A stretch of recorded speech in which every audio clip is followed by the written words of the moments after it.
নমস্কাৰ স্বাগতম কাজিৰঙা নিউজলৈ মই জিজ্যোতি লস্কৰে লৈ আহিছোঁ এই মুহূৰ্তৰ গুৰুত্বপূৰ্ণ খবৰ পিএমঅ ইণ্ডিয়াৰ পৰা টুইট কৰা হৈছে ₹1000 crore advance assurance will be given to West Bengal 1000 কোটি টকা এডভান্স হিচাপে দিয়া হ'ব ৱেষ্ট বেংগল চৰকাৰক ₹2 lakh would be given to the next kin of the person deceased and 50,000 each to the person who got seriously injured 2 lakh টকাকে দিয়া হ'ব যাৰ ঘৰত মৃত্যু ঘটিছে আৰু 50,000 টকাকে দিয়া হ'ব যাৰ ঘৰত আহত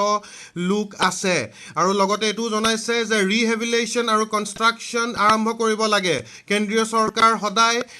West Bengal ৰাজ্য চৰকাৰৰ লগত আছে centre will always stand with West Bengal আৰু ইয়াৰ লগত আন এটা গুৰুত্বপূৰ্ণ খবৰ যে নগাঁৱত নতুনকৈ আইচিইউ ৱাৰ্ড ওপেনিং কৰা হৈছে নগাঁও সিভিল হস্পিটেলত নতুনকৈ আইচিইউ ৱাৰ্ড আজি ওপেনিং কৰা হ'ল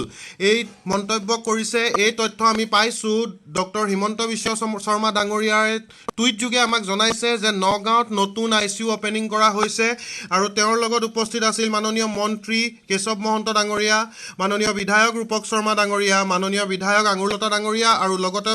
উপস্থিত আছিল ৰাজ্যিক স্বাস্থ্য মন্ত্ৰী পিয়ুষ হাজৰিকা ডাঙৰীয়া ইয়াকে লৈ মই এটোৱে ক'ব খুজিছো যে নগাঁৱত যেহেতু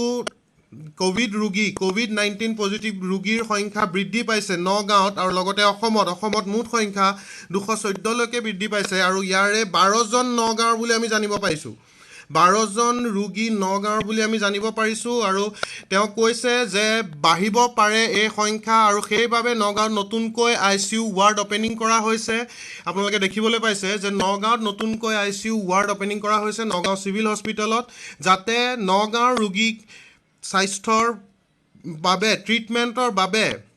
নগাঁও ৰোগী ট্ৰিটমেন্টৰ বাবে জিএমচিএইচ বা এমএমচিএইচ হলে প্ৰেৰণ নকৰি নগাঁও সিভিল হস্পিটেলৰ নতুন আইচিইউ ৱাৰ্ডতে ট্ৰিটমেন্ট কৰিব পৰা যায় তেওঁ টুইটাৰ যোগে জনাইছিল যে at Nagaon civil hospital today integrated an ICU facility to cater to কোভিড-19 পেশেন্টস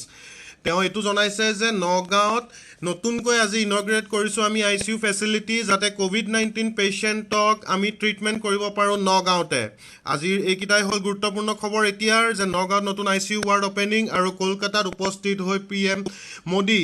প্ৰধানমন্ত্ৰী নৰেন্দ্ৰ মোদী ডাঙৰীয়াই নিজে